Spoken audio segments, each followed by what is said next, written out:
Good evening, everyone. Welcome to the Sports Kings NFL Week 8 prediction show. I'm your host, Mean Gene Sports Machine, and we have a jam-packed house tonight, and it's going to be a great week for us. I don't know about all the fantasy football players, but it's going to be a great week for this show. Let's go ahead and get these introductions on the way. We're going to start with our guy here because, look, this guy, we love when he takes the time to come on this show because I know he could be doing a million other things, like writing about Joe Flacco and this comeback that he's doing with the Bengals. But instead, he's joining us tonight, a great friend of the show. Please welcome CBSSports.com senior writer Bryan DeArdo. What's up, Bryan? It's all very kind of you, but you're having me on again so that you have somebody that you guys can all beat in predictions. I know my role here, and I'll lean into it, and that's fine. But yeah, it's good to be on with you guys too. Listen, Brian's one of my favorite guests, Gene, but I know he's a Steelers fan. Now I see this Ohio State. Man, I'm getting a little worried about the teams he keeps bringing on here. What's your team? People are going to get mad at me because, I am born and raised from Charlotte. My family grew up as a Duke basketball fan, but I also do have family that lives in St. Augustine, and they hooked me on Florida State football. So I can't speak. My Florida State Seminoles are an absolute disaster right now. So, Oh, my goodness. Well, look, Bryan keeps it real, man. He stays in this. He represents Ohio, so I like that. That's great stuff. Well, I didn't like them until I went there because my dad went to Pitt, valid. And that's when he was there when Dorsett was Dorset, and he was an incredible. Dorsett's probably one of the most underrated running backs ever, just players. Oh ever. yeah, My mom's side was all Notre Dame, so I was like, I don't know what I should do, so I chose Penn State. So I was all about Penn State until I was so confused, but. I'll say this, Jacob. I know you like Stroud, right? Like you're still with him. You're still, you know. I've got some strong opinions about it, but I'm rocking with Stroud for now. I don't think it's his fault. He is responsible for probably my favorite win ever at Ohio State, which was when we beat Utah in the Rose Bowl in the game that no one cared about. Yep. But Olave and Garrett Wilson they set that game out. But I'm like, hey, man. We remember when the Rose Bowl mattered. Oh yeah. You know what I mean? And so absolutely. We're losing to Utah, and they were doing this. Like, there's only one team that gets to do that. I was sitting there telling my wife, like, I'm so mad right now because they think they're better than us when, like, our 2 first-round picks aren't even playing. And we came back and won. I was so happy. I almost bought a hat, but I didn't. But it's funny, like, we won the national title last year. It paled in comparison because, like, to me, it's like, that game is, to me, what being a Buckeye is about, like grit and fighting. Yep. So that was cool. But no, Ryan Day, all of a sudden now everybody loves Ryan Day. Oh my goodness, you can't touch that guy, man. My wife's still a pretty big critic of him, though. She says until he beats Michigan, no. Yeah, that's what they're waiting on. True. That's true. And we waiting on that game. I'm in with Day. But yeah, so she's still waiting for that Michigan game. So. Good for her. Jacob, what's going on, buddy? What's up, everybody? Oh, Bryan, I'm the resident Oregon Ducks fan. I hate your shirt. Everything about it. But it's good to be back on another week. This should be a really good show, and hopefully my picks are a little better this week because I need to overtake Dustin or at least close that gap now that I've taken a step back. So yeah, we're gonna throw those graphics up there, and so Bryan can kind of see what we've been doing here.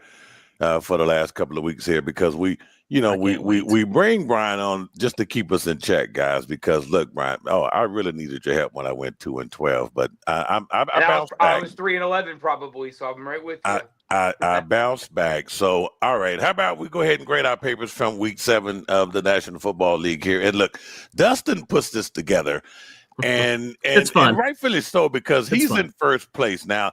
The moment he falls out of first place, he's going to make me and Jacob keep up with this bracket, right? I already know. It's funny because you keep saying there's a lot of weeks left, Jake. Gene, but I'm just trucking along right there in first place. Well, yeah, you're right. I mean, look, man, we're halfway here. This is crazy. This is where the NFL just kind of sails by. So, all right, Dustin. Overall, man, look at these records, though. It's a good week for everybody. It was a great week for everybody. Those are clean. 12-3. Dustin, me and Jacob both went 11-4, but overall, Dustin there was 72-35. Look, those locks too. My goodness, man, I am telling you.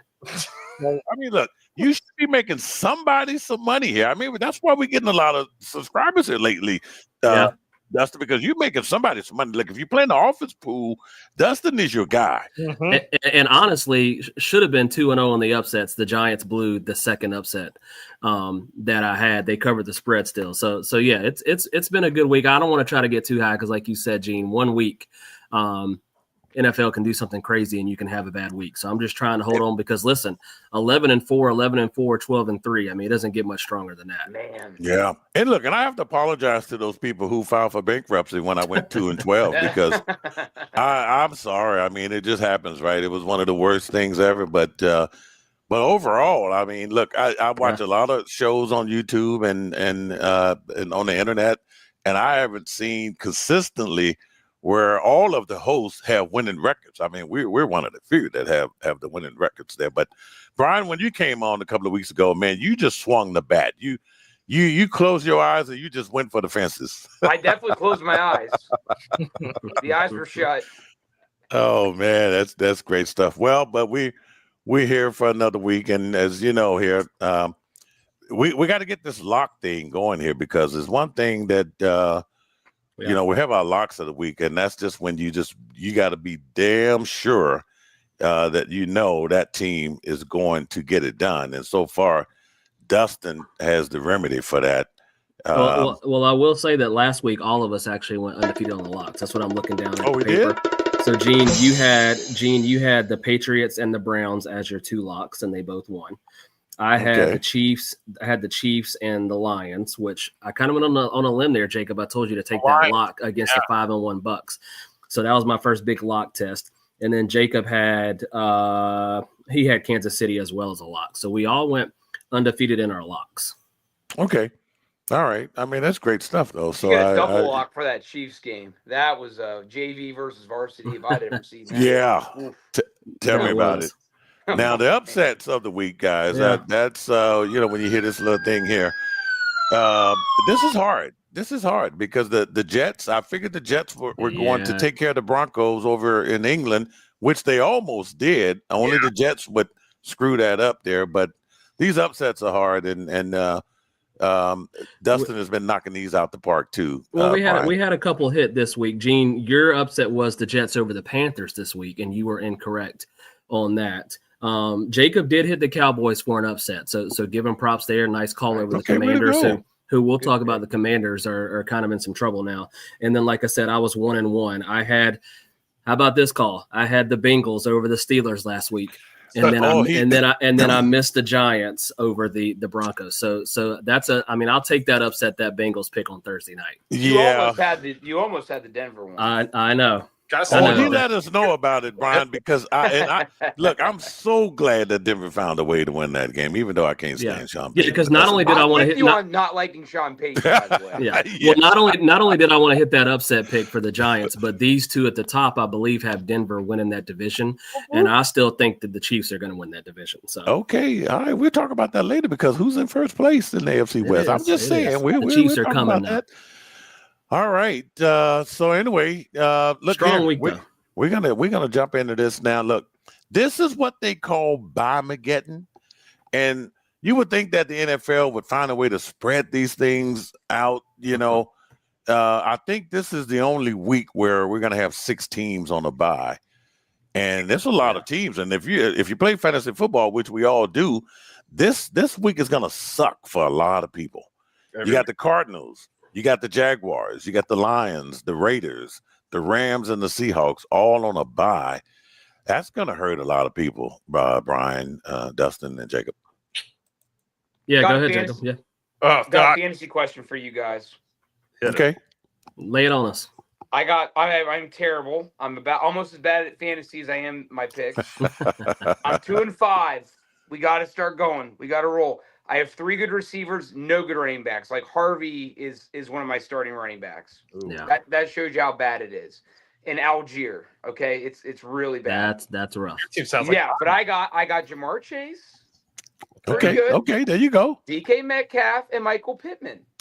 Okay. And Romeo Dobbs. Nice. That's not a bad, and this is a 12-team league, not too bad. So I threw in the group chat. They are all four on the trading block. Send me something good.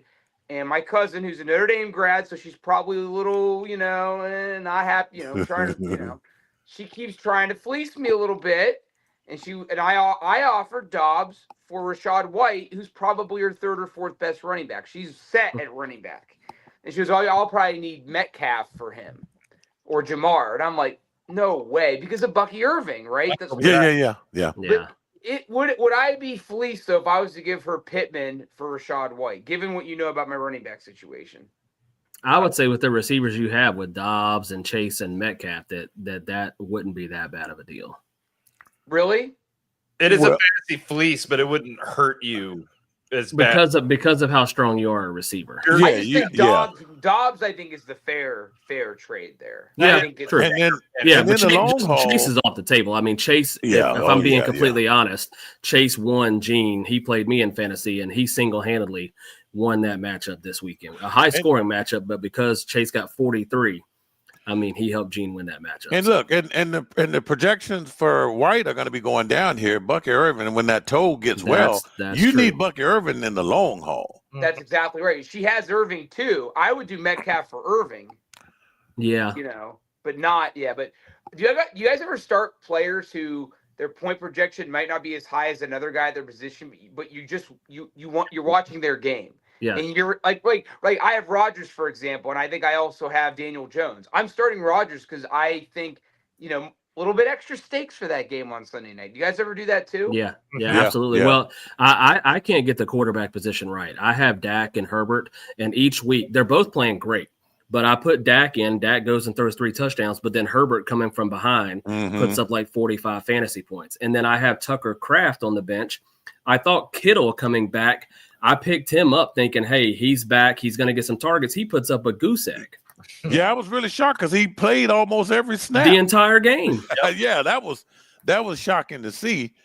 But it's all about those matchups, Brian. Nobody's going to look at Jacob, though, unfortunately. Jacob, how many people do you have on IR right now? My whole team is on IR. Yeah, I've got 4 or 5. My first 4 draft picks. Well, you got CD back. CD's back. Yeah. So got my first 4 down. My team is garbage. I have Bucky, who's dead. Chuba Hubbard, who can't decide if he can play or not anymore. Yeah. I had to drop Joe Burrow. Had him. He's gone now. Yeah, man. God, that's just one of those years. Yeah, it was me a couple of years ago, so I know the feeling, Jacob. But anyway, Brian, anything we can do to help you, man. But no, keep those receivers and wait for Bucky Irvin will be back, man. Well, let's ask Brian this real quick before we hop into these picks, since there are 6 teams on a bye, and we probably will be able to get to the games a little quicker. Mm-hmm. Brian, since we got you on, obviously the upset with Joe Flacco and how he played with the Bengals is a storyline that sticks out. But anything else that sticks out from you from last week's NFL action? We're talking about fantasy and all of these injuries that are piling up with people, with Jaden Daniels, whoever you want to keep talking about. What sticks out to you storylines across the league from last week? I'm actually just looking at some of the scores from last week. I think one of the biggest ones that stood out to me, I mean, there's so many, actually. I don't know how you pick one. I think just, the Rams, I think the Rams win over the Jaguars was kind of overlooked. Like, 35-7. And the Jaguars just beat the Chiefs, and people were like, "Oh, is this the turning of the corner game?" I know. And then just got smashed, right? Like, and so I thought that was I think the Rams are maybe a little bit like underlooked. I think people might be overlooking them a little bit. Mm-hmm. And Dallas is doing what they're doing. They win one week, they lose the next week. I'll say this though, Schottenheimer and that offense is super fun to watch. It's really, really fun, and I love they do the Tom Landry stance, the stand up and down, which is crazy. I think one of the biggest things to me that stood out, and nobody's talking about it, Penix is not good. He's not a good quarterback. Like, he could be one day, and he has flashes. And this is but like, I just feel like their best quarterback is on the bench. That's my personal hot take there. Like, I think that, like, if you're Raheem Morrison, you need to keep your job, which I don't know what his job security is right now. But if Penix, I don't know what his status right now is as far as injury, but man, I think Cousins, I'm not saying he's getting a raw deal, but I just think I watched the quarterback documentary. I just think there's no doubt the injuries really hurt him last year, and it really led to the ineffectiveness. And I think that if he was back in that starting lineup, I think in the long run, obviously Penix has a much higher ceiling. We know what Cousins' ceiling is, but I think they'd be a better football team right now if Cousins was their quarterback. Yeah, I mean, I don't necessarily disagree. It's one of those things where he's played better at home than on the road, but at the same time, even at home in that game against Buffalo in a win, it wasn't really him. It was Bijan Robinson running for almost 180 yards. Yeah. So, I mean, a running game is the quarterback's best friend. Just look what it's doing here in Carolina. But you're right. It's just too much inconsistencies. And when you've got established weapons like Bijan, even though he's still young, Bijan, Drake London, I'll throw out Gene's favorite guy, Kyle Pitts. I have to say it, see what his facial expression does. And the thing about it is, Brian, the thing in the past was the Falcons defense. Well, the Falcons defense is actually pretty good this year. You would expect that would help out Penix. So you're right. That's a weird team. They lost 30-0 to the Panthers. Panthers are getting better, but to lose 30-0 and then turn around and beat the Bills. It's just a weird thing going on with them. They're a playoff team. They should be a playoff team. There's no more excuses now. Like you Falcons, mentioned, Dustin, and you nailed it. You're right. Last year they needed to beef up the defense. They spent the whole draft on it. Yeah, right. Exactly. I think the one other thing too. I mean, there's so many storylines as we all know. Man, the Colts. The Colts. Now the asterisk is I think they have the third easiest schedule in the league. Yep. Yeah, but they're beating teams. I got some notes on them later. Yeah, okay. I think I've already apologized to them a couple of weeks ago to the fans of Indy because I picked them to finish last. I probably need to do another one. That's how bad that prediction was. But with that game, you're right. The Colts are an absolute contender. On the flip side, and I know it's a ton of injuries, the Chargers have went from a team who we thought was a contender to a team. Do we even know if they're going to make the playoffs now? And again, that goes back to the injury story around the league, but at the same, it's also next man up. A lot of teams are dealing with injuries, and the Chargers just seem to be heading in the wrong direction right now. Right. Well, let's talk about the Chargers here, guys. Okay, because the good Thursday segue. Night football. Look at that. Thursday Night Football. Great matchup between two teams that are trying to gain a little leverage in their divisions. Chargers is now tied with KFC and AFC West. Vikings are in last place behind the Bears in the NFC North. We did not see that coming. So, Brian, we will start with you. Who wins this Thursday night matchup? Get the sheet ready here. In teams that are trying to, shake and bake, as Bobby would say. Oh my goodness! This is a toss-up game. It is really a toss-up game. Hard. All right, so, Brian, what are we gonna do here? Well, before you pick Brian, I'll ask the insider. Do we know if JJ McCarthy's back, or is it another week of Carson Wentz? Wentz is gonna play. Okay. So they rotate wins and losses. The Vikings. They've done it all year. If you go off of that, they're going to lose. I'm gonna pick the Vikings. I think I'm gonna keep with this win-loss thing. Aaron Jones could play. He's been activated, so they open up his 21-day window. He could play. I think the Chargers slide, I think, is just going to continue. I don't think they've found the answers yet. We know this is going to be a good game because neither of these teams play bad games. Especially the Vikings. Every game with the Vikings is fourth quarter down to the line. So I'll pick the Vikings in this one, even though this kind of goes against kind of my cardinal rule, which is two evenly matched teams. I typically take the better quarterback. And this is at home on prime time. Short week. Yep. Mm-hmm. Yeah. So those are kind of why I'm talking myself out of this pick, but I'll stick with it. Jacob, who do you like? The Vikings. All right.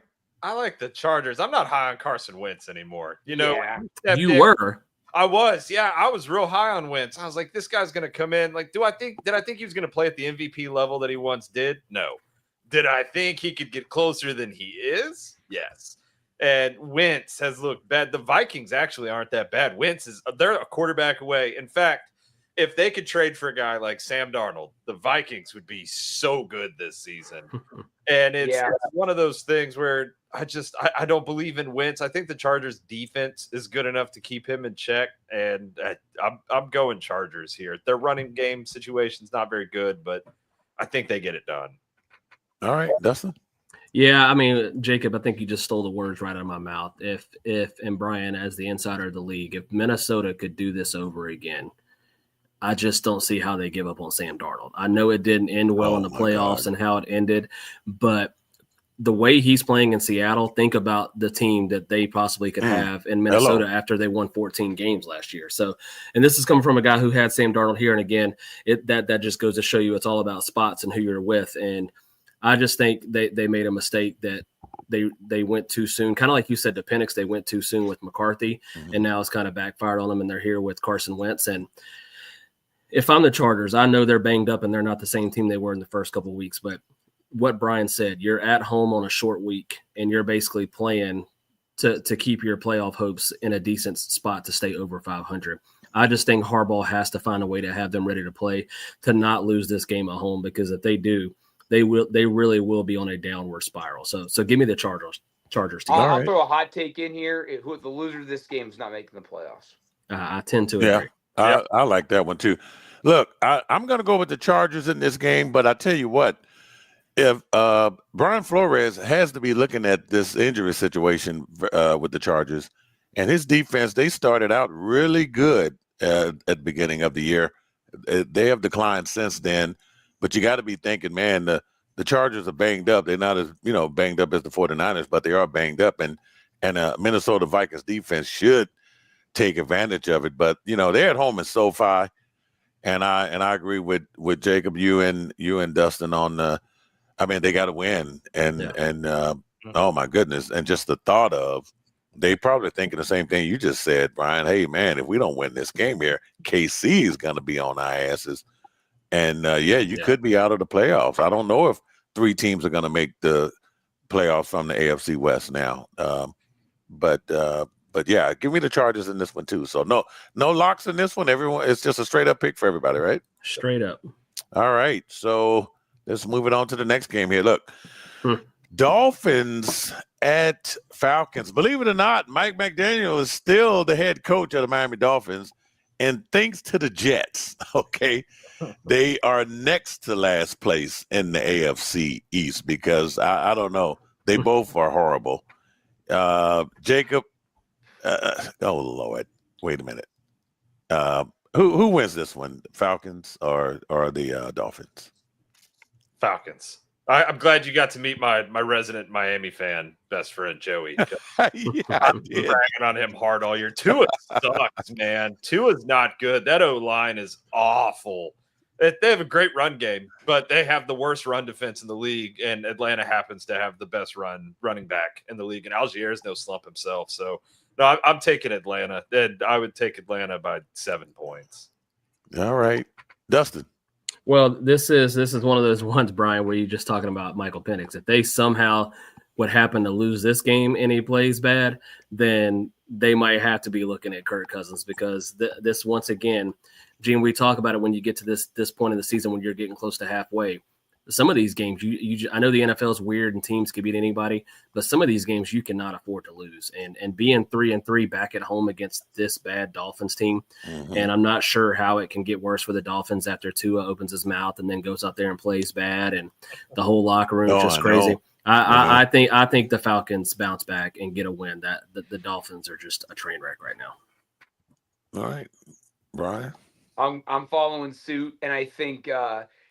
To his press conference today, I don't know if you guys caught it. They asked him why he didn't see Waddle downfield. He said, well, I couldn't see him. His height. Boy. Because that was a knock on him, right, going into the draft that he's short. And, it's bad. So, I'll take the Falcons in this one as well. And but this is one of those games that where it's like when you think you know, you don't know, right? Like this. But again, and Penix is, and I'll say if there's anything you could say about Miami, it's that they're just.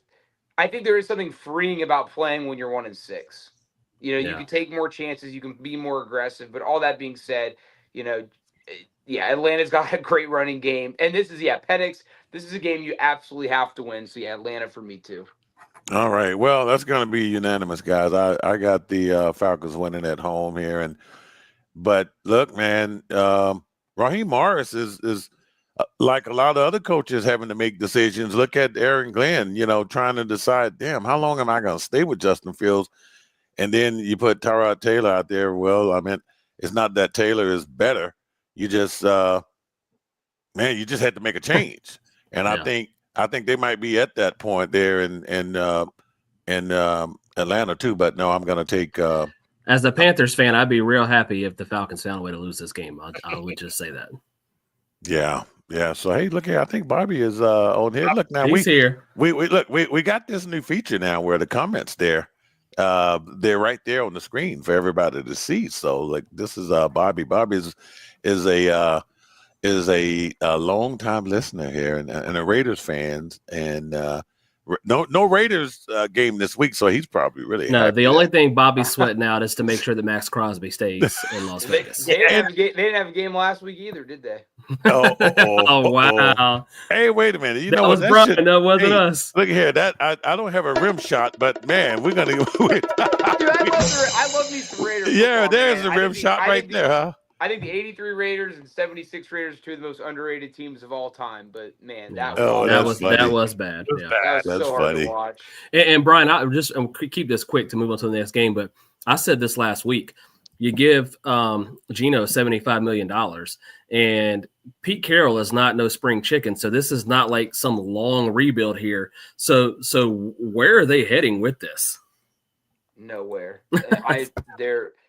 That was so hard to see. And like I get Bowers and Myers weren't playing, which those are too big. And then Crosby left the game early, but like I mean, I think when you're Pete Carroll, it's like dating in your 30s or 40s. Like you're not going to change me. I'm a fully made person. Like him trying to get Geno Smith to take care of the ball now. Oh, great. Well, he didn't throw an interception on Sunday, but he went 10 of 16 for 2 yards or whatever it was. Like you can't win that way. Like that's how Geno Smith plays ball, and you got to ride or die, and that's the way it is. Like, so I think that's the problem is like, and that's the perplexing part to me because like when Sean Payton and all the stuff with Russell, he inherited Russell, and like that was not a match. That's not his type of quarterback. But like Carroll went and got Geno Smith and like trying to have him change the way he plays.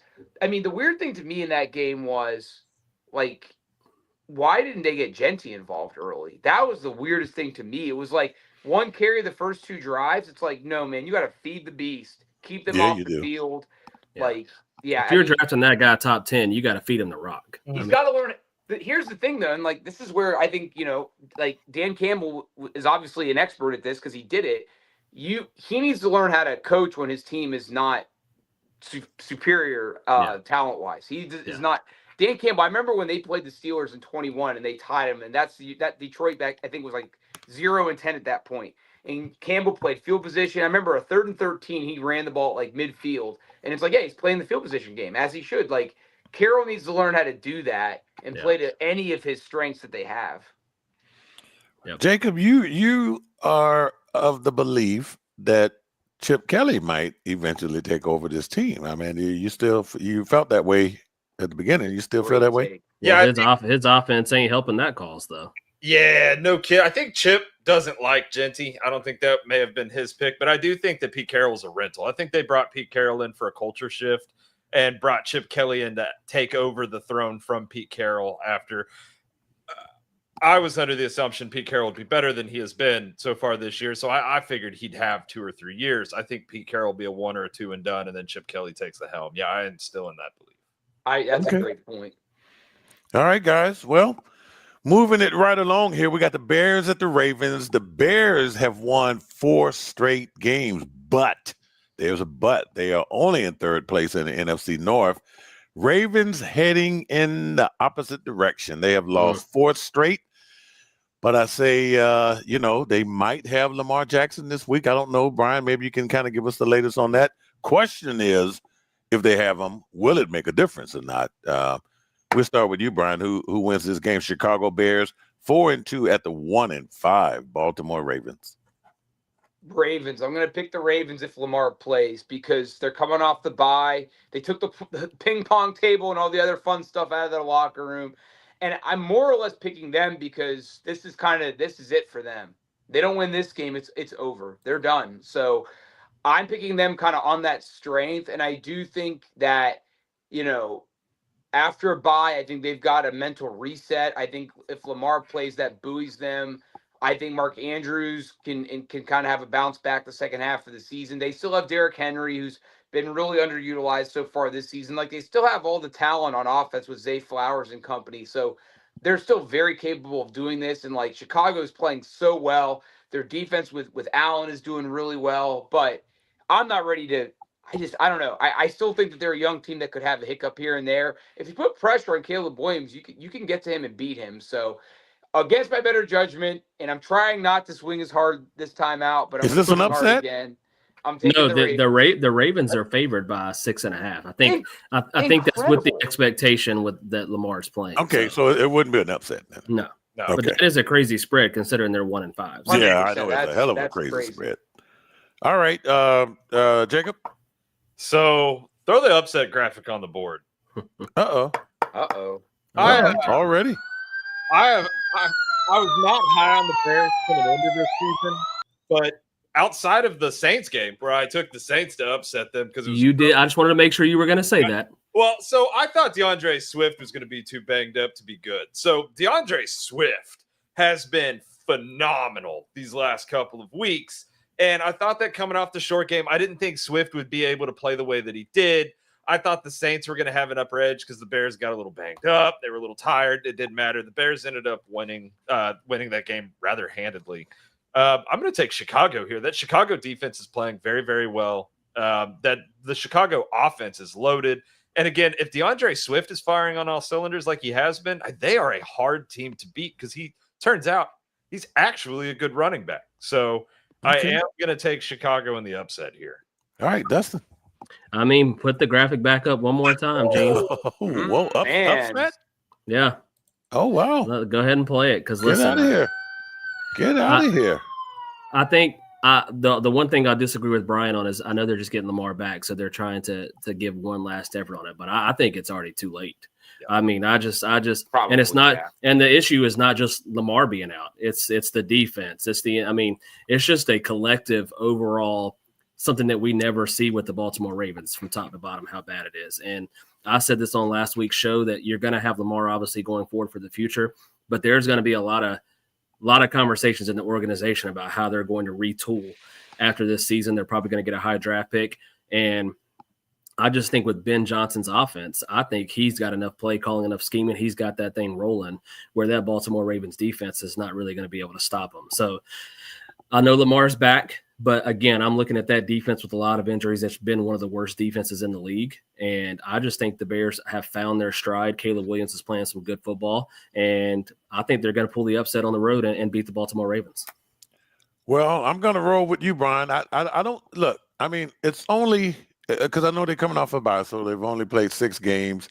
It's just not. If this was just really late in the season, and I know Dustin, you said that they were done. I think when I just cannot fathom a John Harbaugh team just really looking this bad. And looking, the scary part of this is that if they keep tinking like this, I know right now the Jets would get the number 1 draft pick, but damn, do you want the Ravens to be getting a good draft pick, when they're not really that bad? They're just having a bad year. They're not a bad team, right. though. So 100%. Yeah, I'm going to go with Baltimore to get this, and that spread is scary. Vegas knows something, okay, that we don't know. Yeah. I'm going to go with Baltimore to win this game.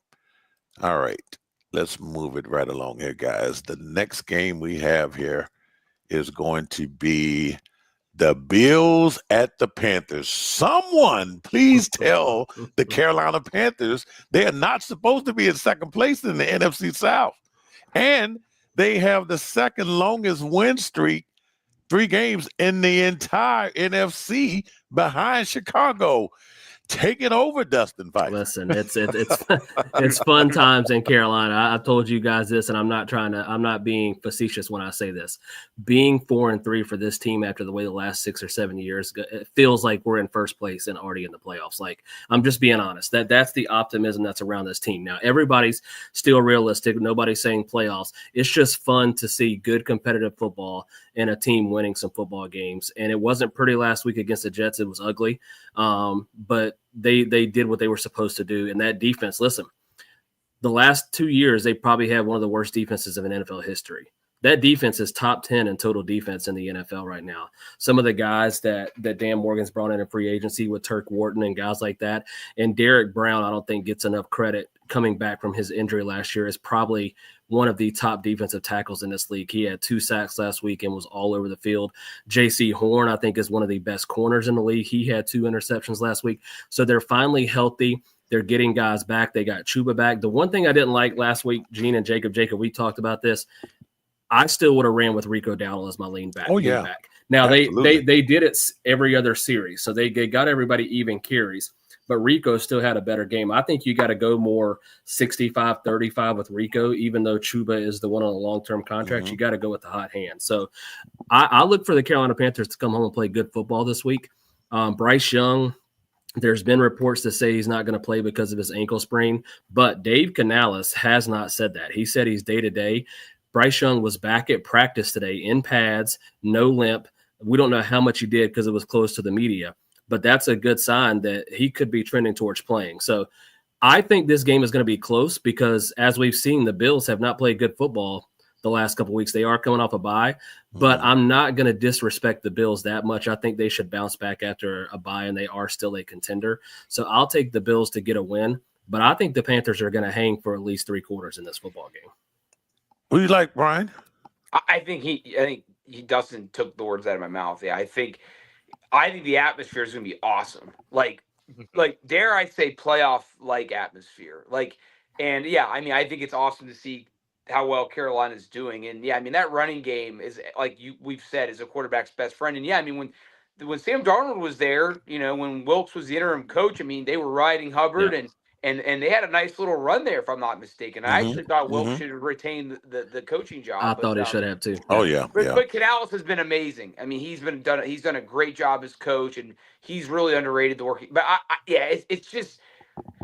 it's so hard to pick against Buffalo because Allen's the X factor, and I think he's willing to do what it takes, in those critical possession downs to make the difference. So that's, really Allen's the biggest reason, and coming off the bye, being fresh. Oh yeah. Ready to go. So I'll take Carolina or Buffalo, and I agree. I think it'll be a good competitive game. And before you pick, Jacob and Gene, the Bills are looking around right now going, we're in a damn dogfight with the Patriots for this division. Yeah. It's not just like they're going to cakewalk. So I think they're going to come out with a sense of urgency in this game on Sunday. I agree. Jacob? Thank you for taking that rhetoric from me, Dustin. That was actually sorry, Jacob. Me and you think alike, bud. There's a game coming up that we're going to talk about that's going to have bigger implication than this, because if the Bills lose this game, they're going to be 2 games back in their own division to a team that has reigned supreme for my entire life. And I don't think there's any way. Be like old times. Exactly. I don't think that there's any way that the Bills are going to allow that gap to grow. I don't. Already in second, right? Like, there's no way the Bills are going to win this game. I do think the Panthers keep it close, and I do agree with Dustin that they'll be in it for at least 3 quarters. And I think that this is going to come down to probably the final 6 to 8 minutes of the game. But Bills, All right. I'll move it along with this. I got the Bills. Gene, you pick to get the Panthers every week, so I just want you to keep on doing that. No. Look. I was trying when I saw the matchup. I said, "Damn, I'm trying to find this. I just can't do it. Look, my record is already crappy, so I can't take a chance on making a bad pick." But no, I'm really proud. I said last week I was proud of what the Panthers are doing. Only 1 game behind the Bucks now after that. Yeah, incredible stuff. So yeah, so it seems like it's unanimous, right? Yes, we got the Bills here. All right, guys. I'm going to take that and put it in the bulletin board in the Panthers locker room before the game on Sunday. All right. Okay, guys, work with me on this one, okay? Let's keep it moving. Wait a minute now. No, because I got a little story real quick, though. All right, does anyone remember the 1980s movie War Games. Remember that movie where a computer game actually the story was about a computer game that activated the country's nuclear arsenal because they feared Russia was going to attack us. Once they figured out it was just a simulated threat, they still couldn't stop the launch of the missiles by the computer. So they went back and forth at this NORAD place. And to this general who was frustrated, and he came along and he says, you know what? I'd piss on the spark plug if I thought it would help. That's where I met with the Jets. You know, you've been trying to help Aaron Glenn for about 5 weeks now. Look, that's where I met with the Jets. Their schedule and timing couldn't be any worse. Okay, they're gonna face a motivated Bengals team with Joe Flacco at quarterback. Dustin, who wins this game? I know it's almost like a dumb question. No, it is a dumb question. And listen, we went this, and I think back to Brian all the time, talks about crazy things happening in the NFL.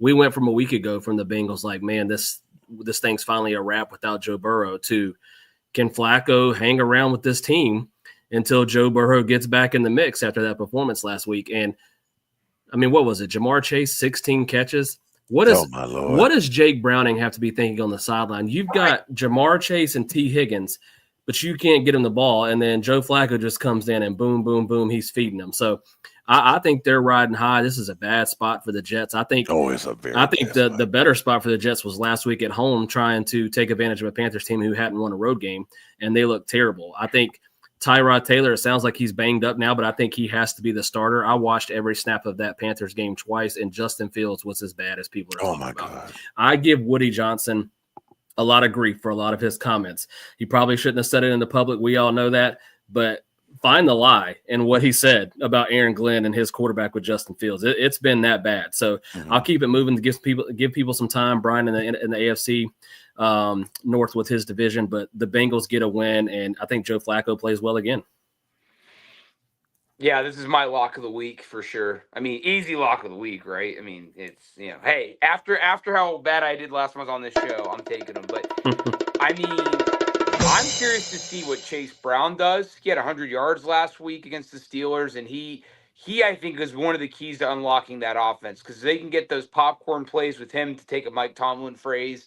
That's going to open up the rest of that offense. But yeah, I mean, if the Jets are going to have success on offense, it is against a Bengals defense that's bad. It's not as bad as it was last year, but it's still not a good defense. I think they need to be aggressive during before the deadline to try to get like a linebacker, maybe fleece somebody from Miami on that defense, Bradley Chubb or somebody that, or their middle linebacker whose name escapes me right now, who played for Seattle then went there, but yeah, I mean, real quick, Flacco had an amazing line today asking him about, hey, you're 40, you're in a new city, you're away from your family. What's that like? He goes, some people might think I'm lonely eating dinner alone at 4:30 at a Outback Steakhouse or whatever. He goes, but it's kind of heaven. I don't mind it. It's quiet. But no, I think this Bengal team's highly motivated, like you guys said, and I think Hendrickson is going to play. I know he didn't play last time, and they still beat the Steelers. But no, I like them to win. And yeah, Woody Johnson, I think, is the second worst owner in NFL history, second to Dan Snyder. Yep. Oh, wow. Jacob? I think you could break both of Jake Browning's hands, and he could still out-quarterback the Jets in this game. Joe Flacco could turn to dust. Jake Browning break both his hands simultaneously. He could still beat the Jets. I picked him last week. I believed. They kept it close. I'm finally off the Justin Fields bandwagon. I've been there since college. I thought he was good. Just give him a situation. I get Garrett Wilson's hurt. Justin Fields is not a good quarterback. I'd love for him to prove me wrong, but he is bad. Tyrod is banged up, it looks like, but he does need to start. Yeah, Bengals. It's got to be the Bengals.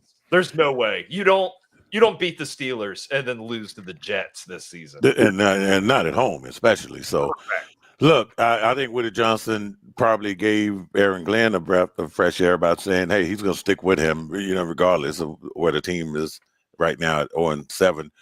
But here's the thing about the Bengals that's scary, guys, because if they win this game, which I'm picking them to win as well, they would get to 500. And, the Pittsburgh Steelers have a long way to go. There's a lot of football left. And look, I don't know, guys. Joe Flacco, this is the best receiving core he's ever had. He didn't have this in Baltimore when they won a damn Super Bowl. Yeah. This is scary. It looked like he was throwing Frisbees out there last week. And so pay attention to the Bengals. The Bengals could be a playoff team. And you know what they said? That Joe Burrow could come back.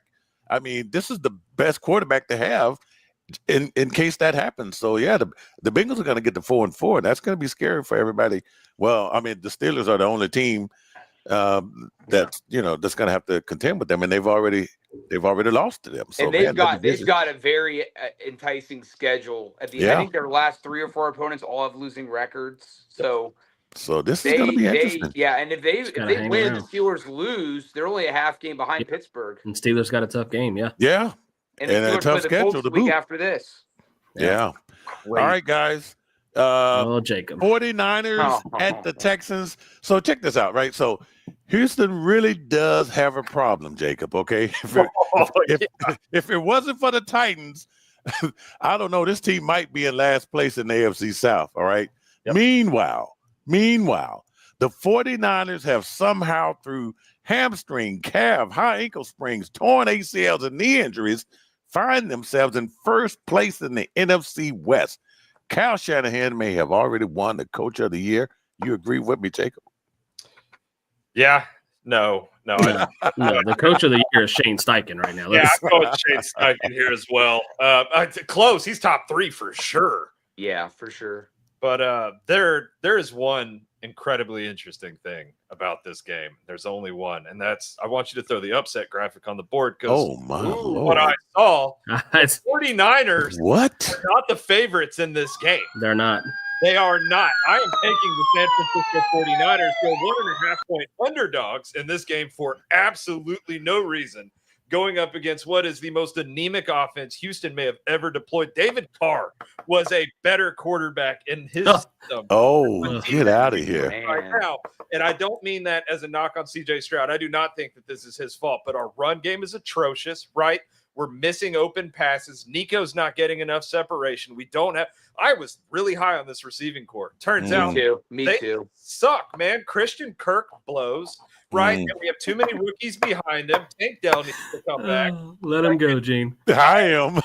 Listen, I'm at the melting point. I'm not in Texans gear today because I think that the San Francisco 49ers are going to beat the dog piss out of the Texans, which wink, wink, right? When I say that, usually you know what happened the last trying to do here. But no, I think the 49ers, I don't care who starts it. You could break both of Brock Purdy's hands, and I think he would still beat the Texans, right? Like there's Christian McCaffrey is going to have a good day, but at the end of the day, our offense is going to lose it for us like we do every single week. Yeah, well, Gene, I'll go next. Go ahead and leave that up on the screen because I'm rolling with Jacob. Leave that upset on the screen. Get out of here. You guys are killing me. Because this is one of those funky lines where I know it's at home for Houston, but for this team to be favored over anybody right now, it's kind of shocking. And I said it before the season started. I know they traded Tunzel, and Tunzel wasn't great, but it's like, what are you doing with this offensive line? Like, you have halted all the momentum you had with CJ Stroud after year one, and I don't really know where they're going with this, and whether that's Nick Caserio or D'Amico Ryans, whoever you're going to put the blame on. Another team that's going to have to look themselves in the mirror after this season to say, what are we going to do to find this again so we don't ruin CJ Stroud? Because I know it's a team game and he doesn't have a running game. He doesn't have an offensive line. And I'm not trying to go back to my Panthers, but I saw a stat of the last, I don't know, it was 12, 15 games. And Bryce Young's stats are way better than CJ Stroud. So the way that has shifted from the first and second pick the last year or two has been pretty crazy. So I don't blame CJ Stroud. I think it's a mess over there. They thought, you got Nick Chubb as a starter who, after that injury, is no longer really a starting running back in this league. And I'm taking the 49ers. You said it, Gene. They find a way to win. It does concern me if Brock Purdy is back because I still think Mac Jones might be playing better football. So I worry about that. But I think they find a way to get Kittle involved because I can't believe he had a goose egg last game. I can't believe it either. I think they find a way and the 49ers pull the upset. Brian, what do you think? I'm rolling. I think if the only way that Houston wins is that Ryans and those guys rough them up, and we all know that's maybe the one of the more physical teams in the league. Even with Houston's record, I feel like that defense always brings it. They had that defensive touchdown late in the game. I mean, this defense is still trying, and they got playmakers out there, but. I do think the Niners are going to win. Actually, I'm going to steal a stat from Kay Adams I saw the other day. CMC could become the first player in NFL history to be top 10 in the league in rushing and receiving, which is pretty sick. Oh, wow. So I love him. I just never he's a Hall of Famer if he stays healthy, which I hope he does. But the Niners they're staying together with glue, but I think that glue's going to hold together for another week. Wow. Okay, wait a minute. So you said the Texans are favorite? The Texans are 1.5 point favorites. So it wouldn't be an upset if I picked the Texans. It's not an upset, so don't put it on the screen. I'm not going to put it on the screen, but look, and I agree. Why don't you lock it, Gene? Yeah, lock it. Okay, you know what? I will lock the damn thing. We talked him into it, Jacob. Yeah, no, look, I will lock it. I'm going to tell you why I'm going to lock it, okay? Here's the thing. Okay? I know this team is bad, but they're going to come home. They're going to come home in front of 70-something thousand people at NRG Stadium. And this team, look, they have been booed. They are getting it. They are getting it bad. And that offensive coordinator, Jacob, I don't know his name. You're good with these names. That guy is pathetic. Should have kept Slowick. Yep. Yeah. I mean, that guy, it couldn't get any worse. I mean, they look like crap. But I got to think the 49ers are not completely just 100% healthy. I just gave you every injury they had, and some of those injuries are still active. 16 guys in the injury report today. So, look, I mean, the Texans are going to win this game. And it says nothing about their season and their future. I just think they're going to win this game. I think the 49ers have somehow, walked through that mass unit and got they're on the road here. They got to put all those crutches on the airplane and fly to Houston. And I think the Texans are going to get the 3-4, which is not nothing to be proud of. I just think I think they're going to win this game. That is my lock. And it would be an upset. I can't believe that they're favorite. Like I said, Vegas knows something. Just like last week, was it last week? There was some crazy stat where Vegas had No. I take that back. Georgia Tech in college football this past weekend was an underdog with Duke. Yep. Yeah. So I'm like, are you kidding me?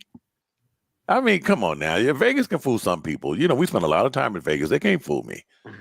All right. So let's move on. Before we move to the next game, this Texans team reminds me so much of the Mitchell Trubisky Bears. We are a one-for-one spitting image of the Mitchell Trubisky Bears, where that defense led by Khalil Mack was an absolute powerhouse. Ooh. And then Mitch Trubisky, Maserati Mitch, was not good. And that offense couldn't produce points, and that defense was exhausted by the second half, and they lost every game. And that is where Houston is right now. Very nice guy, Mitch Trubisky, and a good golfer. He's doing good commercials now. Yeah. I like these backup quarterback commercials now. These guys have found a new life, right? All right, guys. A couple of 2-5. Well, 2-5 versus a 5-2. Hey, wait a minute. I like this Browns Patriots matchup. Okay, because it's the Patriots, not the Bills, that are in first place in the AFC East for the first time since 2019. Guys, you know what happened that year, right? They made the playoffs that year. And they lost to the Titans in the AFC wildcard game. And guess who was the coach of the Titans in 2019? Mike Vrabel.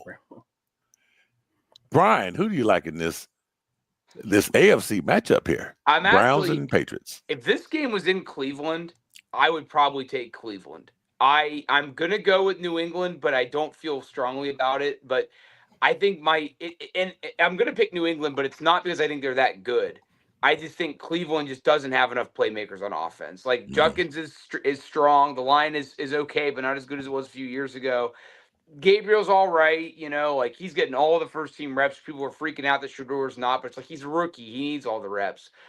They just don't have enough weapons on offense. Like Fannon's getting better and Njoku, and they've got enough things there. I mean, I'm kind of talking myself into it, but I'm not. Like, I'll stick with New England, but I could see the Browns pulling off an upset. I just think New England's got too many things rolling right now. I will say, New England's got to get that running game a little better. Like, if they're really going to be like, even if they're 6-2, which is an amazing record, and they're on their way to the playoffs more than likely, they got to get that running game a little bit better. Like, I'm surprised that's not as more of a strength of the Vrabel team. But May's playing really good, and this should be a good game though. Like Cleveland's record is bad, but they just waxed the Dolphins, who are terrible. But I think Cleveland's got a little bit more bark than we think. I'm going to take New England, even though it goes against my better judgment.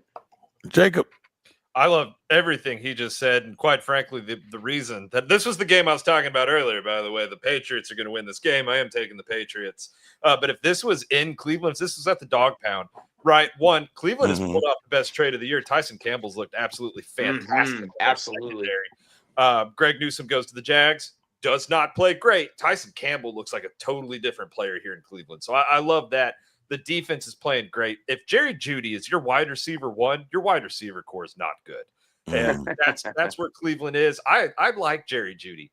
That guy has bricks for hands. He drops balls, man, so much. I know. And they do need help on offense. Dylan Gabriel has been okay, right? I liked him at the O. He's not great, but it could be worse. And I think they stay close in this one. But the Patriots are good. I think Mike Vrabel threw Ramondre Stevenson through a couple of windows. He's fumbling much less now. There were threats thrown out, had to be, because he is playing better ball. The Patriots are a better team. The Patriots are good again, which I like saying now more than I did previously. But Drake May, football guy, he's very good this season. So Patriots. All right. Charlotte guy, Drake May. Listen, I disagree with you. First, let me say this. You're right about the Browns defense. It's one of the better units in the NFL. They really play good football. But guys, they beat the Miami Dolphins last week. Right, the Miami Dolphins are terrible. I'm looking at the numbers right now. Dylan Gabriel was 13 of 18 for 100. I know it was raining and all this mess, for 116 yards for a 6-yard average. I said it last week. This check down Charlie stuff is what they're doing with Dylan Gabriel. And again, the weather dictated that last week, but we can't really see what Dylan Gabriel has because they're not really letting him sling it. And part of that is because of the terrible receiving core that you mentioned, Jacob. Go out there and throw for 116 yards against the Patriots and see how that works. That's not going to work. No. They're going to find a way to stop Judkins at home, that defense. Give me the Patriots to get a win and keep rolling. Okay. All right. I think Brian may have had to step away because I know he's working on a couple of major stories for CBSSports.com. So we'll get him back on here. I am going with the Patriots as well, guys. I think they get this win. It's really scary, and that it puts a lot of pressure on the Buffalo Bills to get things done here. And there we go. I think we got Brian back there. We're good. All right, so I'm going to go with the Patriots as well to get this win against the Browns at home. And wow, just to think that they are going to be 6-2 if they take care of the Brownies. Okay, so sorry, Joe, my neighbor Joe, man. Look. Look, Joe's from Cleveland, right? From Ohio. So if it ain't the Guardians, I mean, it's just sometimes the state of Ohio cannot. They got the Cavs. They got the Cavs. Well, they got the Cavs. Okay, I think they lost to the Knicks tonight. Yeah, they lost. But we didn't have Garland. We'll be all right. I mean, come on, there's 81 more games to go. Right? Hey, real quick, you're talking NBA, and you're a Lakers fan. Have you happened to see the Clippers score at halftime tonight? No, I have. They are down 78-47 at Utah at halftime. 31 points. The Clippers are down 31 at Utah at halftime. Utah has absolutely no one. Correct. That's pretty amazing. Well, look, that's crazy. I couldn't name you a single player on their team. Not on Utah. Yeah, it just popped up on my TV there. Yeah, 78-47 at halftime. Kawhi's got 2 points at halftime. It's insane. That is insane. All right. Well, this is insane too because this is the rematch. Okay, you guys remember that, right? The Giants at the Eagles. Well, it was the Eagles at the Giants. The rematch. Giants beat the Eagles 34-17 back in week 6, right? That was just a couple of weeks ago. Eagles with a slim lead over Dallas in the NFC East, Dustin. Ooh, who wins the rematch in Philly this Sunday? I almost want to pull the trigger again. I really do. Like, I like what they're doing. I like what they're building. I don't know how they blew that game last week. Extra points, going for 2, chasing points. Jackson Dart, one of the terrible interceptions, but then he gets it back. I mean, I tend to say that, Jacob's talking about how Bo Nix was so incredible, but the Giants handed them that game. I can't believe it. But I would be disrespecting the defending champs if I wouldn't think that they're going to have the Giants at home after being embarrassed on Thursday Night Football to them, that they're not going to bounce back. They got A.J. Brown involved last week. Good to see, even though he's still posting cryptic Instagram posts about not using him enough. I mean, I don't know what's going on in Philly right now. It's just the vibes are not there, even though they're 5-2. I'm picking them to get a win this week, but I still don't like the vibes around this team. And I do think the Giants maybe can hang close again in this ballgame. All right, Jacob. I think me and Dustin are going to say all the same things and pick all the same teams this week. Yeah, that's how it's going like. Yeah, I don't see the Giants sweeping the Eagles. Like I want so badly, every fiber in my body saying take the upset. The Giants are hot. The only reason they didn't win last week is because Bojangles Nixon's going to be the MVP. My God, here we go. The Giants are playing good, man. Scatterboo and Dart they've got it. It's the swagger, and that they've carried the Giants. This is not your grandfather's Giants, right? Like there's just a different air to this team. The defense is playing great. And with all that said, despite the fact that the Eagles' run game is putrid, right? They couldn't run crazy with anybody. They're so bad. The Eagles win this one. They have to. Brian? Yeah, Google the 98 Broncos and see what they did against Miami at the end of the regular season, then what they did in the playoffs, because they were pissed.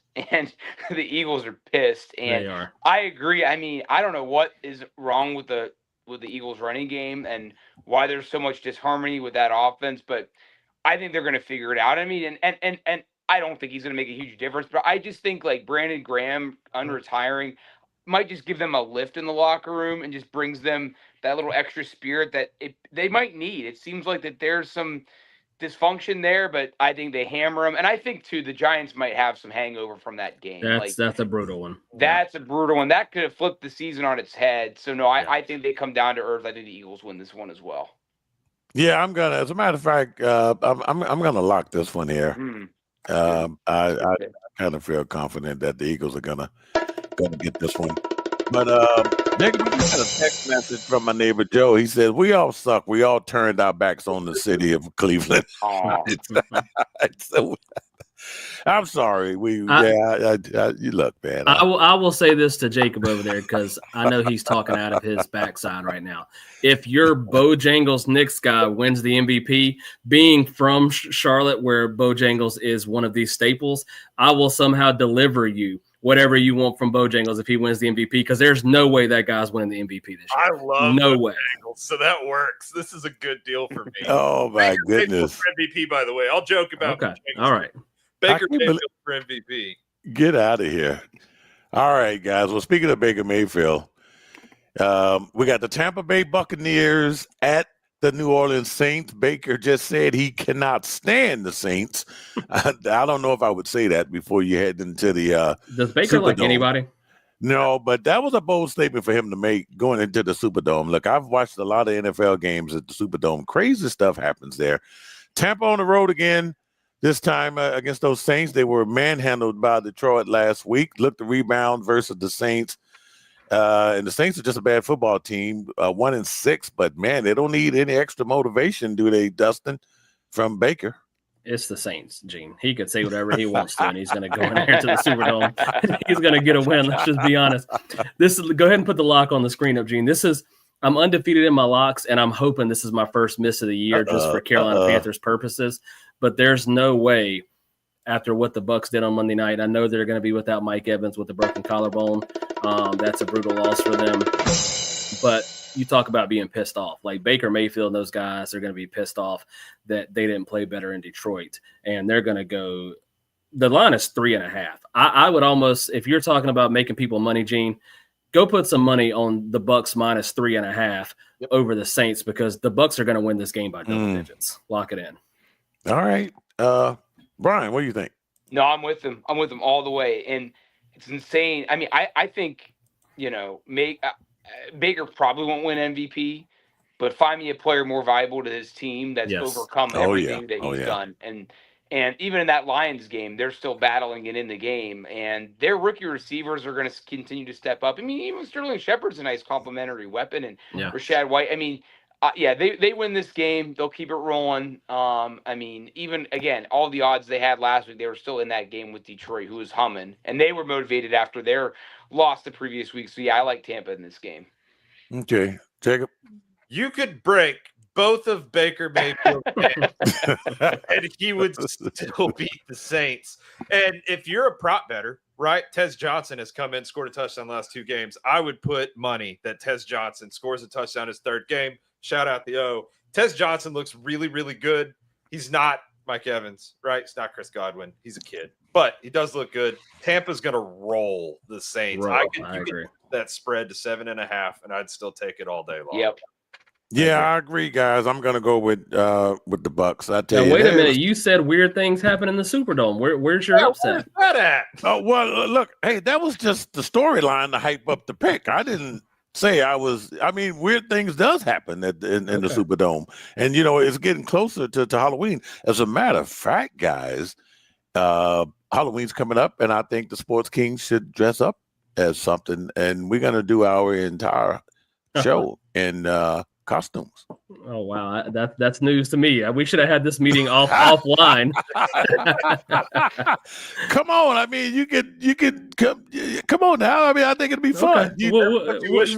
Yeah, all right. I don't. Yeah, because I know if I gave you guys time to think about it offline, you wouldn't have responded to me. I figured I'd put your asses on the hot seat.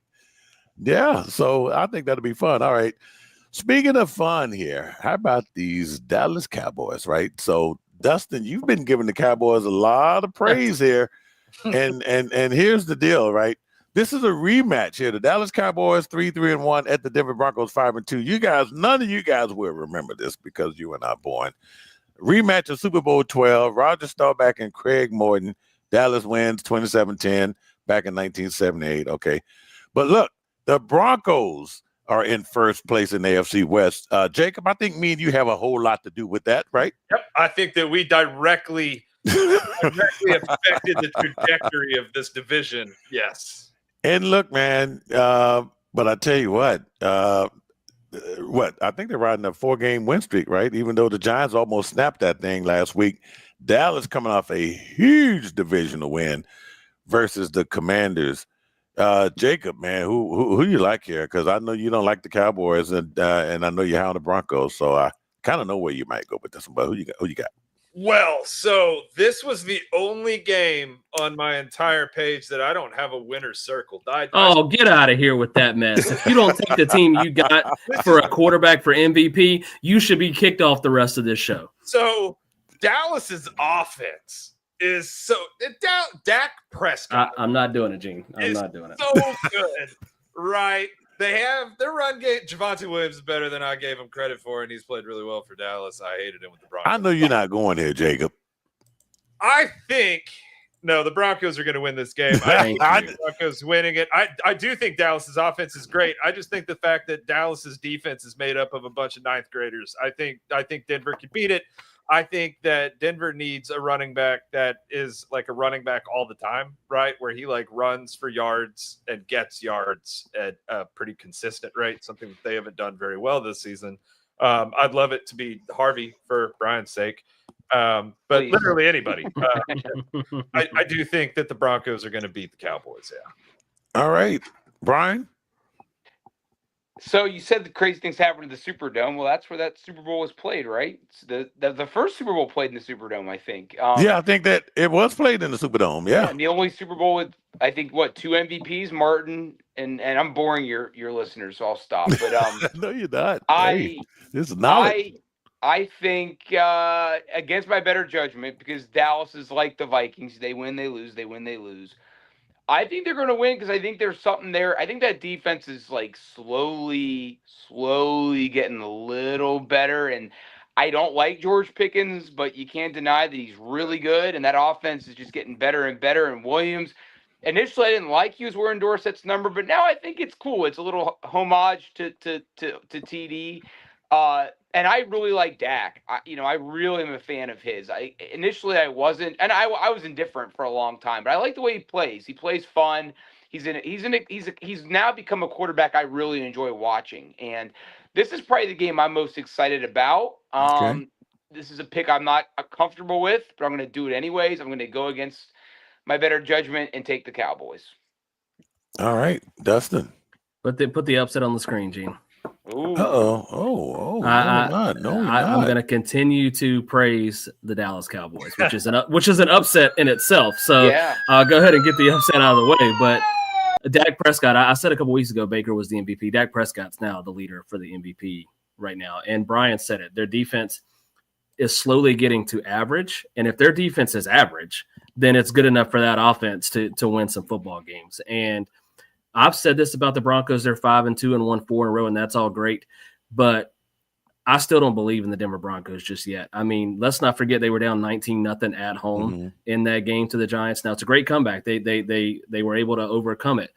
But to be down 19-0 to a team that's just mediocre is a little eye-opening. And I think for Sean Payton, he's got to do more of what they did in the fourth quarter. He's got to use Bo Nix's legs more. Like, it's not just about the passing game. If they don't have a running back, then they got to use Bo Nix to run some more attempts in the game. So we'll see if he does that. I just think that Dallas's offense is humming with CeeDee Lamb back now. And I don't think that I think the Broncos are not going to be able to score enough points to keep up with the Cowboys. And the Broncos' strong point was their defense.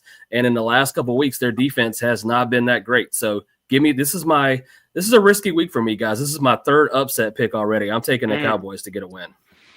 Yeah, I'm gonna take the Broncos. I know they put up all 33 points in the fourth quarter of that game. I mean, that was a hell of a game. And look, I just don't think a Sean Payton-led team is gonna allow that to happen. I mean, this game was at home. If this game was in Dallas, it'd be a different story. I'd pick the Cowboys to win. I think you got to look at the way that game was played. You got all of the game film in front of you to see, guys, hey, we can't let this happen. I think they come out strong and aggressive. I think the defense shows up. I mean, there's a reason why Denver is in first place. I think we have to kind of look at that. I know it was a tough game against the Jets, but at the same time, I think they're gonna, because of what happened last week, I think they rebound, they get it together, and Dallas is kind of riding high there. And I know if Dallas wins, man, they are over 500 and one game behind Philly, and God forbid Philly loses, man. I know it can open up a lot of conversations about the NFC East, but no, I got the Broncos getting this win. And maybe Sean Payton should worry about his team instead of trashing Russell Wilson. And I'm not even a Russell Wilson fan, but maybe he should just move on from that and really focus on what his football team's doing. I didn't feel like what Sean Payton said was that much of a direct attack on Russ, though. But why even talk about another owner and what you talked about? Let's talk about your football team. He tries so hard to be Bill Parcells. He does. It's not even funny. And it's like be your own man. And yeah, it's like I talked to Thomas Morstead a few years ago, and I was like, oh, what was it like for playing for Sean Payton, you know?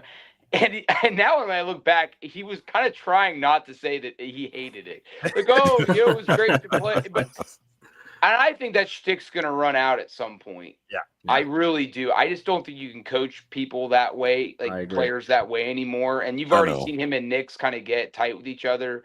So, no, and I really like Schottenheimer. Like his dad is. His dad was great. He's one of the 12 coaching nominees. And like super quick, I want to get on my soapbox just for a very quick second. I know we're running long here, but no, we're good. Belichick's headlining the 12 coaches that are up for the Hall of Fame this year. But it will bother me a little bit if he just gets right to the front and like guys like Schottenheimer, his dad, who was an amazing, amazing coach and never had a Hall of Fame quarterback until like Montana for like 2 years. Yeah. Got to an AFC title game with him. In Kansas, Yeah, and like Mike Holmgren, who won a title one with the Niners as an OC, and then the Seattle and Green Bay, and almost won back-to-back, and Shanahan, who created the zone offense. Like, it kind of is going to bum me out if he just gets right in, because honestly, like, his flaws as a coach or his blind spots, Belichick's, are worse than Shanahan's, worse than Holmgren. Like, what's Holmgren's big knock? That he lost 2 Super Bowls? Like, Yeah. okay, like Belichick wasn't a great coach before Brady, and he wasn't great without him. And he has Spygate on his hands. Like, and they're not letting Kraft in for Spygate. Yeah. So, Yeah. and I get it. He should be in the Hall of Fame. I'm not saying Belichick shouldn't. But it just kind of bothers me that he's going to get in when, like, he's just going to jump right over these He's other gonna guys jump that, right I, in, that yeah. I think are very deserving as well. I'm going to see the Belichick train wreck in person this weekend. I'll be going to the UVA. Got a buddy who played at UVA. Got us some tickets to go see UVA UNC. So it's kind of fun seeing Belichick kind of go through what he's going through in college, because that's a mess right now. It's bad. UVA is going to win too. Yeah. It's a crazy game. It's really bad. All right, guys, this pick won't take long here, because what we have here is the Titans 1-6 versus 6-1. That says that says, we don't even have to discuss the teams, right? Anyway, Indy's on a 2-game, is on a roll, 2-game lead in that division. Should be 3 after this game, right? Because you got the Jags on a bye week. Anyway, the Titans are a work in progress. I'll give you my pick real quick. Indy wins this game. Can we all four, for the first time ever, just put the lock on the screen in general on all state Colts? Everybody down for that? I'm down for that. Everybody else down for that? Both of Daniel Jones' arms. And the Colts let's do it, Gene. Put it up there. But this is the lock. This is the lock for everybody on the screen. Unanimous. We'll either look smart, or we'll come back next week and have the craziest clip ever if the Titans somehow find a way to win the game. Yeah, boy, we're gonna have to eat those words. Okay, let's get to this one here, which is going to be, I think, the Sunday night game on NBC there. If we can just mute Chris Collinsworth, everything will be fine. Mm-hmm. But anyway, so let's go ahead and get where's my great game for this? Yeah, it's gonna be a great game. Sunday Night Football, Packers versus Steelers rematch of Super Bowl 45. Aaron Rodgers led the Packers to a Super Bowl win over the Steelers, 31-25, and that game was in Dallas, by the way. This should be a pretty good game here. And I'll jump in and make this pick. Who's favorite to win this game in a way, Dustin? The Green Bay Packers are 3.5-point favorites on the road. So the Green Bay Packers are favorite. Okay, well. Yes. So go ahead and throw your graphic. I know where you're going. I am going with the Green Bay Packers to win this game. Wow. Against the Pittsburgh Steelers. I'm still not liking what I'm seeing with the defense, Brian. I can't wait to hear your thoughts on this. I'm a little worried. I knew that playing the Bengals, Bengals is a division game, but still, man, Joe Flacco made that defense look horrible. And I know that TJ got in there for a sack or so, but man, that defense looked bad against a quarterback that had no business having the game that he had. So no, I got the Green Bay Packers beating the Pittsburgh Steelers. go ahead, Brian. Oh no, I'll wait. I got it. I was going to give Brian the end, Gene, so he can tell us all about his AFC North stuff. I don't think either one of these teams are really running on all cylinders right now. I mean, that wasn't a great performance in Arizona for Green Bay. Now, the one thing that keeps sticking in my head is Micah Parsons. I mean, that dude was just a monster last week with 3 sacks. And with a guy who is not that mobile and Aaron Rodgers and that offensive line sometimes being shaky, I just have sights in my head of Micah Parsons chasing him down all night. So I've been flipping a coin on this game. I'm going to take the Packers. What you said, Gene, about the defense worries me a little bit. Green Bay, Jordan Love hasn't been spectacular, but I just think Micah Parsons is going to be a game wrecker in this game, and he's the main reason I'm picking the Packers to get a win. Jacob? I threw darts at a board to figure out who. This is tough. I don't understand the Packers at all. If there's a 100% healthy Kyler Murray, the Cardinals beat the Packers. I don't know about that, because Kyler Murray wasn't good before all year, Jacob. I know. I don't understand how to pick this team at all. I will say Pittsburgh losing to Cincinnati kind of threw me for a loop, right? Didn't see that coming. Although Joe Flacco's elite, he's been in that division for like my entire life almost. Like, if anybody knows how to operate within the North, right, it's footsteps. So like that does kind of make sense. I'm taking the Packers, but I hate my pick. I'm not gonna lie, I hate it. Can't really explain to you why or how. It's a vibe pick for me. I don't think the Steelers are as good as I once thought. So Packers. All right, Brian, what's your What's your right. take? Upset of the week. I got the Steelers. I'll get that out of the way now. Steelers are going to win this one. On paper, the Packers, there's a lot to like. I mean, they've got the edge rushers that can get to Rodgers. The Steelers have struggled against the run this year, Gene, as you alluded to. They've allowed 3 100-yard rushers this year, including last week. And Jacobs, even though he had an illness and an injury last week, was still tough and had a couple. Yeah, he was still tough. However, Steelers are going to win. First of all, the Packers haven't won in Pittsburgh since Gene was on the school bus with the packed lunch going to elementary school. 1970 was the last time they won in Pittsburgh. Wow. Yeah, I was on that school bus. You're right about that. Jordan Love is 0-1 there. The Steelers put pressure on him in that game. The Bengals, a lot of their win, as we all know, was those receivers. The Steelers aren't. I mean, that's kind of been my knock on Green Bay forever, is that Love doesn't have the weapons he really needs to keep going. Like, Dobbs is okay, but, like, Watson hasn't panned out and et cetera. So, I think the Steelers secondary is going to be a lot better this time around. I think Elliott, that was his first game back. Now he's got another game under his belt. Ramsey has been dealing with a hamstring injury, so he should be healthier. I think these officials aren't going to be probably won't call as many PIs against Porter, because for Porter it just depends on which refs he gets, right? I know it. And I think with the Steelers, Herbig didn't get a lot of reps last game. I think Tomlin was trying to defer a little bit to Highsmith, who just came back. So I think that they're going to let him kind of pass rush a little bit more. But yeah, I mean, I think the key to the Steelers is going to be protecting Rodgers, but he has been sacked in 3 of the last 4 games. Well, he was sacked by his own offensive lineman. And that was dumb. That was very dumb. And the other question for me too is who's going to be the leading man in the Steelers' backfield? I mean, Kenneth Gainwell had that awesome game against the Vikings in London. Then he's kind of been quiet since then. I mean, yeah, he has. Warren had 100 yards, but I think the Steelers, there's just enough there. I think they're going to win. And even with Rodgers, and I know there's the whole hoopla against Green Bay, even though he is going to be wearing a yellow helmet again, the Steelers have these throwbacks that are the crazy uniforms, right? They're a little odd. They're a little weird. But I think the Steelers win, and I just think this is just too big of a game for them at home, just coming off that loss. And yeah, I mean, Green Bay really hasn't been overly impressive, so I like the Steelers in this one. Yeah, I was kind of hating on Love's numbers, but he's 10 touchdowns, 2 interceptions. Daniel Jones is 10 and 3 interceptions, so he hadn't played that bad. I just don't think they've been as explosive as we thought they were. But you're right, if they can feed Jacobs, that's all they need to do. So and Calvin Austin's coming back for Pittsburgh, which is a pretty big addition. Which is gonna.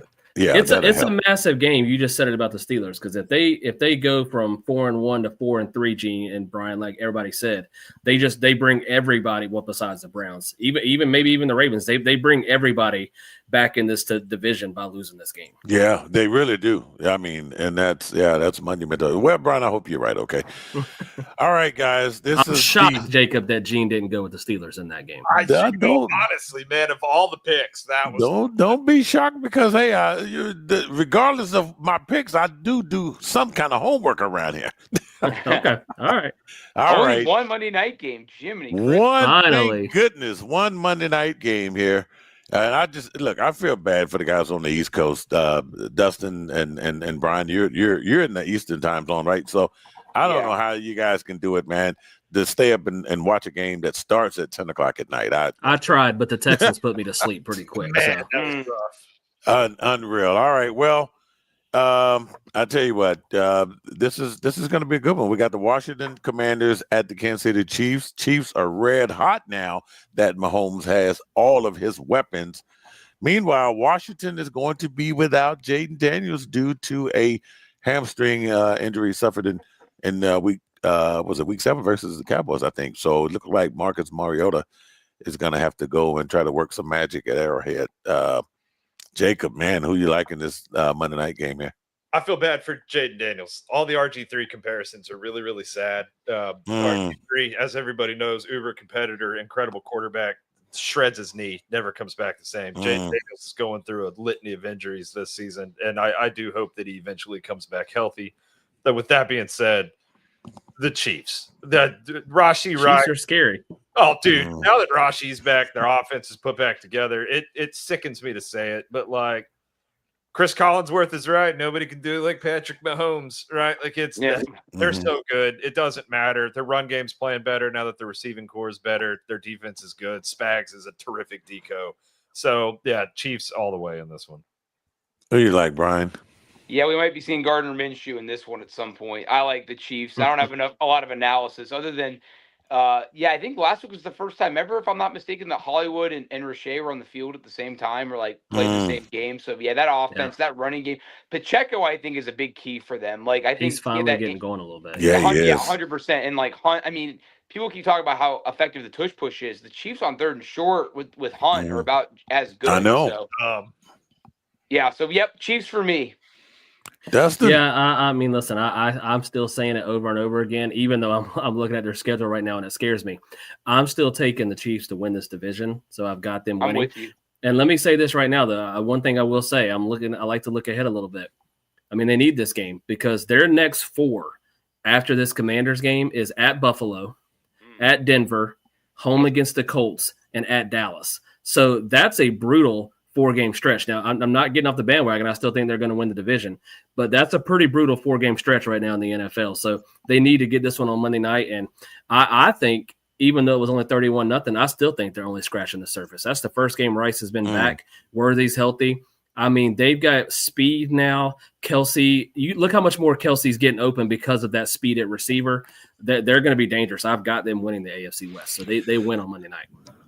Well, I'm still going to stick with Denver winning the AFC West, but I'm going to go with the Chiefs to win this game Monday night. And it's just so Andy Reid is a bully.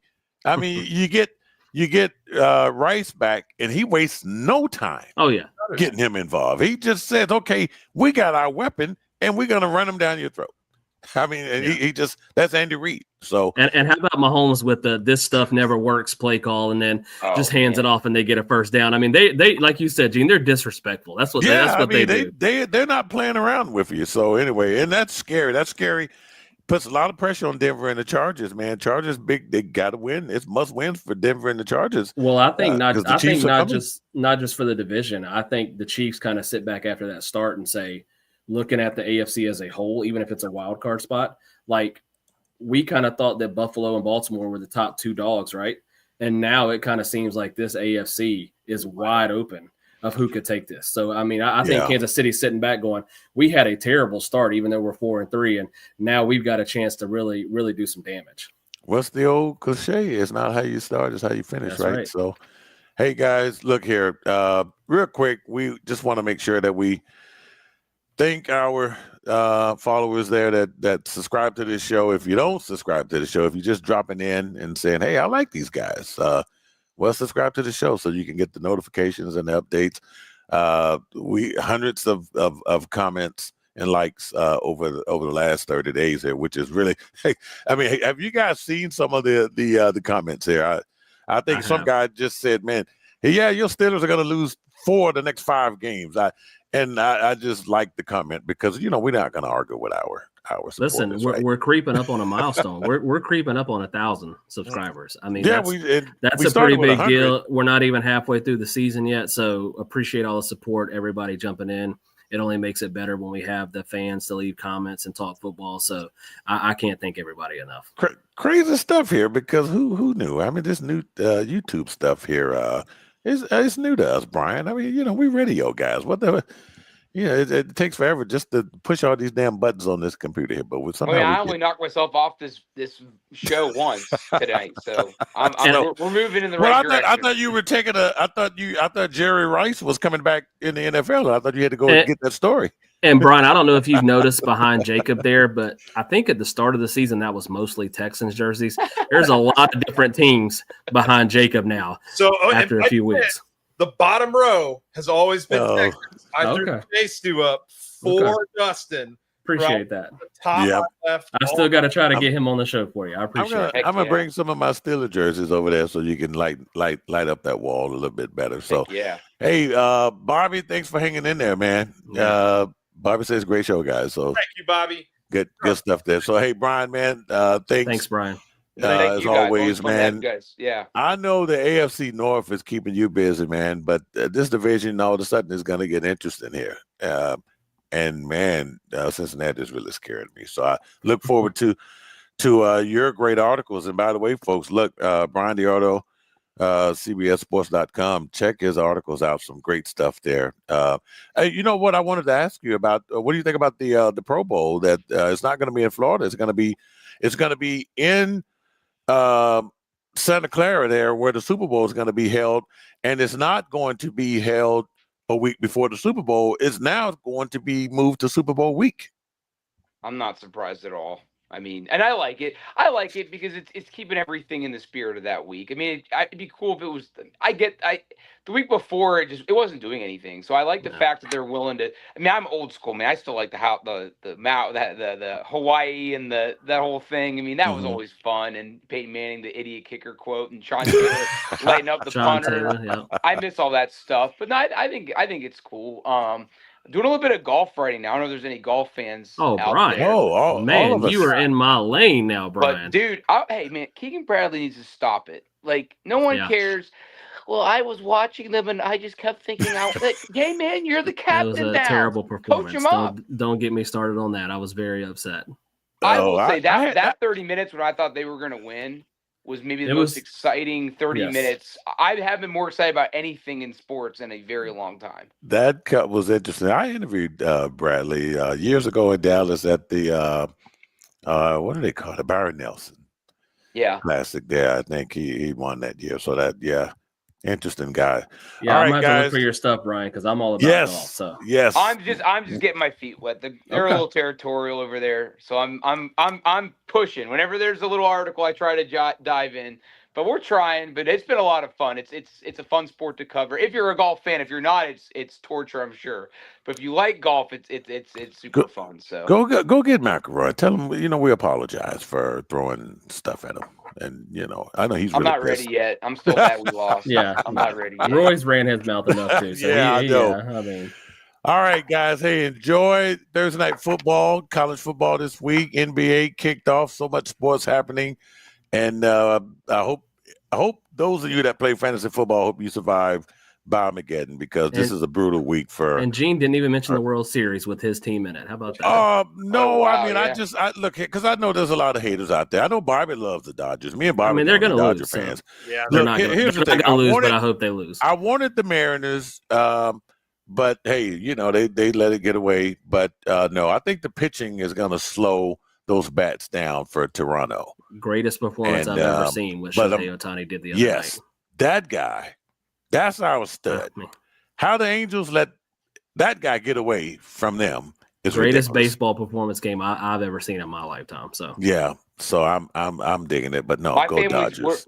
My wife, they're all Reds fans. I think they had the lead in that series for like 10 minutes. They did. I think I snapped a little picture just as proof that they had the lead at some point. But I even knew it's like, they're up against a great team. And it was just kind of fun to see the Reds even just on the field with them in a playoff. Yes, it's been a while. Up against $1 billion payroll. So yeah, they're coming. Well, I mean, Terry's got them playing good.